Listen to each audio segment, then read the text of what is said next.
Hello everybody, welcome to this very special episode of Science of the Storm. We had to wait more than a year for a new support to be released, but finally Karazim is upon us. He has a unique and refreshing playstyle that differs completely from anyone we've seen so far, so you can guess that there is a lot to talk about. Let's start with some basic flavors. First of all, this patch's Easter egg. On the homepage you can click on the middle tree to make a duck fly around. This will start a good old game of duck hunt.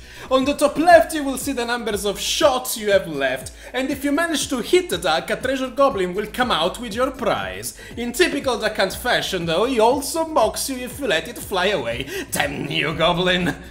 Now, we all know that Karazim has to choose his traits at level 1, but did you know that he has different attacks animation for each trait? Without any trait selected, you can say his pattern is punch, kick, punch. If you select Transcendence, his pattern will switch to punch, kick, roundhouse kick. With Iron Fists, it will change to punch, kick, double punch. And finally, with Insight selected, it changes to punch, kick, bump to the face. His Radiant Dash of course gives him amazing mobility, making him able to jump over walls and even over enemy gates, but keep in mind that you cannot target structures with it, so do not rely on those walls to give you a free pass to safety.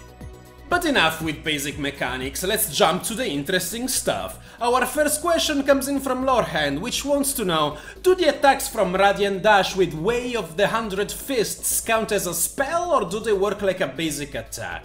They count as spells. As you can see in this instance against Johanna, her Shield Glare prevents my basing attack from dealing damage, but not the Way of the 100 Fists, which goes right through the blind.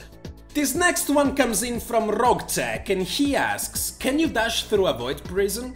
Void Prison interactions are always something I look forward to, but this one actually blew me away.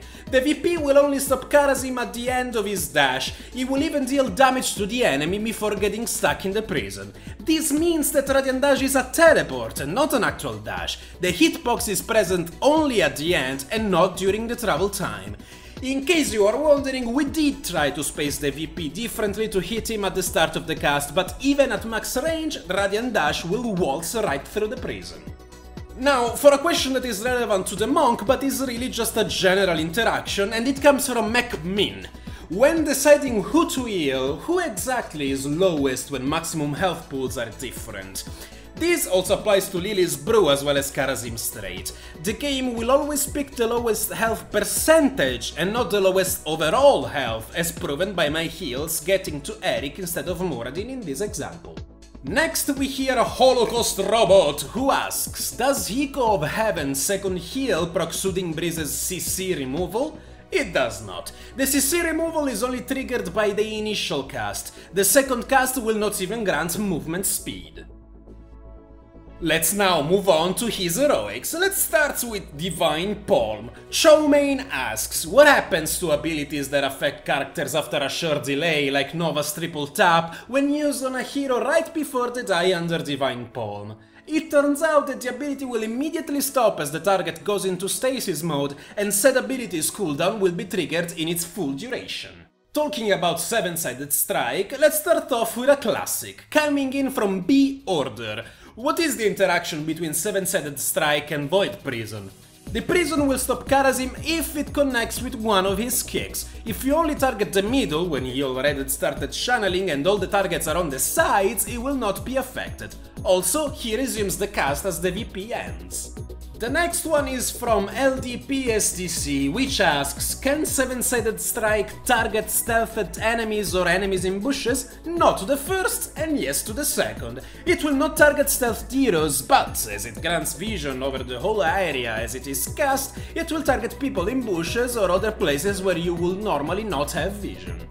Nemoria once again asks, we all know that you can walk out of Seven-Sided Strike, but what happens when you walk into it? Apparently Seven-Sided is a good zone control tool, as it will reactivate on enemies who enter it even if it didn't hit anybody on its first cast, although only for as much time it is left on the channel.